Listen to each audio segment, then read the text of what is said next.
Remington, maybe best known for their 700 rifle actions, their 870 shotguns, and their 1911 pistols. But it's a company that's really been trying to get into the polymer and duty pistol category as well. So, recently they introduced the RP9, which was a full-size service pistol and 9mm Luger, and they followed it up with the RP45 in 45 ACP. Now make no mistake, this is a big gun. It is definitely a service or duty size gun. It has a 4.5-inch barrel. The overall length is almost 8 inches long, and it's a little bit over 5.5 inches tall. But surprisingly, it's not all that heavy. In fact, it's under 27 ounces empty. So actually, handling qualities are not that bad, and you definitely gain a little bit from that longer barrel and the long sight radius. The RP45 feeds from a 15-round magazine. I will say that it has a nice base plate on the bottom, which is something you want in a duty gun. When you drop in the mags, you want them to hit something that's not metal. And as well, it actually kind of helps contour the grip so you can really get in there even if you have pretty big mitts.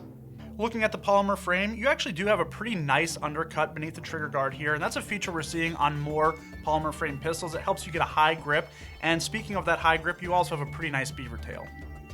In order to fit the most hands, it does have a fairly slim grip circumference and 3 replaceable back straps, small, medium, and large, held in place by a roll pin at the bottom. Controls are as you'd expect. You have the slide, stop, and release, you have a takedown lever, and of course you have the magazine release here in its normal positions. Looking at the slide, Remington again took cues from user feedback and other things we're seeing in the marketplace and did give cocking serrations fore and aft. And what that does help is press checking to make sure the gun is loaded or unloaded, basically checking the status. Although the barrel hood does have a cutout, so you would see the rim of a cartridge there as well. Sights for the RP45 are a 3 white dot configuration. You do have a nice ledge on the rear sight for one-handed manipulations, and as well that rear sight is serrated to help reduce glare. And as you'd expect on a full-size or duty-size gun, you do have an accessory rail on the dust cover for the attachment of any lights or laser accessories.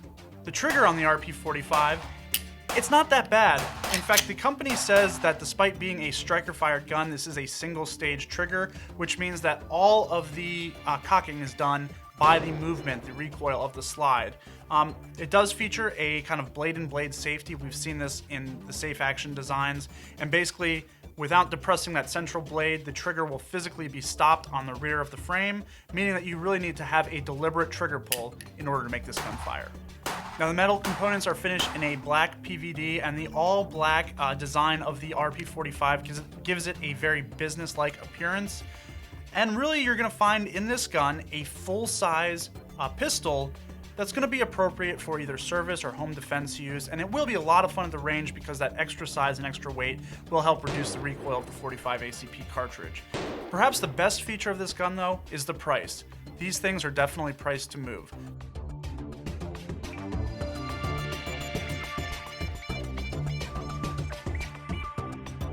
For more reviews of firearms and shooting gear, check out the latest edition of American Rifleman the magazine.